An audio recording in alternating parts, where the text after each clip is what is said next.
এটি গুৰুত্বপূৰ্ণ খবৰ। গোলাঘাটত উদণ্ড যুৱকৰ উদ্ভণ্ডালি। পুৱা দাও দাওকৈ জ্বলি উঠিল এখন বাহন। গোলাঘাটৰ বেজবৰুৱা চাৰিআলিত সংঘটিত হৈছে ঘটনা। প্ৰত্যক্ষদৰ্শীয়ে জনোৱা মতে আজি পুৱা 5 বজাত AS03AA 4802 নম্বৰৰ এখন ভাৰ্না বাহনত 3জন যুৱকে ৰাজপথত ষ্টাণ্ট কৰি আছিল। ইমানেই জোৰত গাড়ী চলাইছিল যে বাটৰুৱাসকলে তেওঁলোকৰ গাড়ী ষ্টাণ্টৰ উৎপাতত ৰাজপথৰ পৰা আঁতৰি দিব লগা হৈছিল। কিছু সময় পিছত গাড়ীখনে ভাৰসাম্য হেৰুৱাই চাৰিআলিৰ এটা লাইটৰ পোষ্টত খুন্দা মাৰে। লগে লগে দাও দাওকৈ জ্বলি উঠে বাহনখন। ঘটনাত আহত হৈছে যুৱক 3জন। পুনৰ কৈছোঁ, এটি গুৰুত্বপূৰ্ণ খবৰ। গোলাঘাটত উদণ্ড যুৱকৰ উদ্ভণ্ডালি। পুৱা দাও দাওকৈ জ্বলি উঠিল এখন বাহন। গোলাঘাটৰ বেজবৰুৱা চাৰিআলিত সংঘটিত হৈছে এই ঘটনা।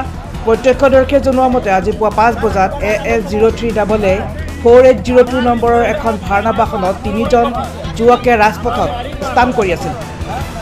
ইমানেই জোৰত গাড়ী চলাইছিল যে বাটৰুৱাসকলে তেওঁলোকৰ গাড়ী ষ্টাণ্টৰ উৎপাতত ৰাজপথৰ পৰা আঁতৰি দিব লগা হৈছিল। কিছু সময় পিছত গাড়ীখনে ভাৰসাম্য হেৰুৱাই চাৰিআলিৰ এটা লাইটৰ পোষ্টত খুন্দা মাৰে। লগে লগে দাও দাওকৈ জ্বলি উঠে বাহনখন। ঘটনাত আহত হৈছে যুৱক 3জন। গোলাঘাট ডায়েৰী।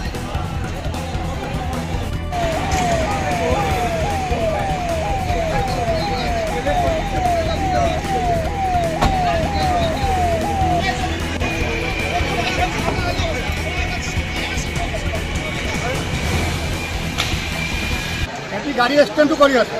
আমি তাত হেৰি হোটেল আছোঁ, তাৰপিছত ফুল চিঙি আছোঁ। ফুল চিঙাৰ পিছত গাড়ী কেনেকৈ ষ্টেণ্ডটো মাৰিছে, মই জাপ মাৰি পেলাই জালিটোত নামি গৈছোঁ। গাড়ী ষ্টাণ্ট কৰিছে, গাড়ী ষ্টেণ্ড ঘূৰাইছে। কেইজন আছিলে? তাত 3জন আছিলে। তাৰপিছত আকৌ 2 পাৰি এনেই ঘূৰি আহিলে বাছ ষ্টেণ্ডৰ পৰা, আকৌ ঘূৰি পাই ফালেও গ'লো, ফিল্ডৰ ওচৰত গ'লো, আকৌ ফিল্ডৰ পৰা কেনেকৈ গ'লো। 3বাৰ ৰাতি গাড়ী ঘূৰাইছে। ঘূৰাই মানে খুন্দাই দিছে। তাৰপৰা ইয়াত গাড়ী মাৰি 4বাৰ ৰাতি ঘূৰালে গাড়ী। হয় নি? চিনি পাই নি? মানুহ চিনি পাওঁ। এনেকৈ আপোনাৰ বিহু আজি য'ত আপোনাৰ বিহু চলি আছে, তাতে আপোনাৰ ষ্টাণ্টটো তেওঁলোকে কৰিছে। আমি আহিছোঁ যোৰহাটৰ পৰা বিহু কৰিবলৈ। আমি আমাৰ দলটো ওলাই পিনি আমাৰ গেটৰ যেতিয়া সন্মুখত তেতিয়াৰ পৰা তেওঁলোকে বেছি ষ্টাণ্ট কৰিব লৈছে। ষ্টাণ্ট কৰাৰ মুখে মানে আমাৰ একদম দলটোক মাৰে। প্ৰথমতে প্ৰাণ বচাইছে আমাৰ ল'ৰাই। 10 বাৰ ষ্টাণ্ট কৰিছে গাড়ী। তাৰপিছতে আপোনাৰ সেই স্কুলখনৰ ছাইডত গৈ পিনি সেইডোখৰতে ঘূৰাই আকৌ আহিলে। আহি সেই দোকানখনৰ ফোনতে তাৰপৰা আকৌ ঘূৰালে।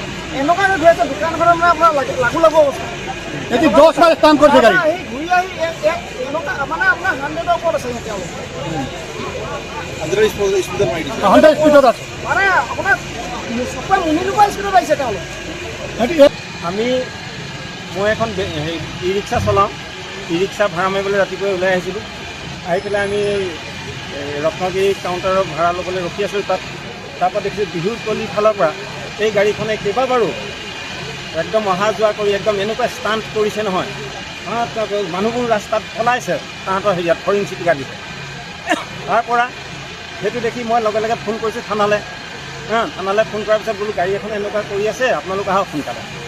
থানাৰ পৰা আহিলে, থানাৰ হেৰি কৰা নাই। তাৰপিছত দেখিলোঁ গাড়ীখন জ্বলিয়ে গ'ল, ইয়াত আহি পেলাই জ্বলি গ'ল। জ্বলাৰ পিছতো থানালৈ ফোন মাৰিছোঁ। থানাখন এইখিনিৰ পৰা ৰদালি পইণ্টৰ পৰা থানালৈ খুব বেছি 200 মিটাৰ 300 মিটাৰ। থানাৰ পৰা মানুহ হৈ পাওঁতে আধা ঘণ্টাকৈ ওপৰত লাগিছে। ইতিমধ্যে গাড়ীখন জ্বলিয়ে গ'ল। তাৰপিছত এইটো কি কয়, 3জন মানুহ আছিলে, 3জন ল'ৰা ওলাই পেলাই তাত হেৰি কৰিছোঁ। সেয়া এতিয়া ফায়াৰ ব্ৰিগেড আহিছে। মই লগে লগে আমি দিছোঁ। দিছে মানুহৰ খং উঠিছে নহয়। ইমান সেই মানুহে মাৰিলেহেঁতেন। সেইটো ইমান মানুহখিনি ছাইডত আঁতৰাই দিলে কাৰণে বিহুতলিৰ ওচৰত বিহু ফাংচনৰ ল'ৰাবোৰ ক'ৰ বুলি গম পালোঁ? ল'ৰাবিলাক ক'ৰ হয়?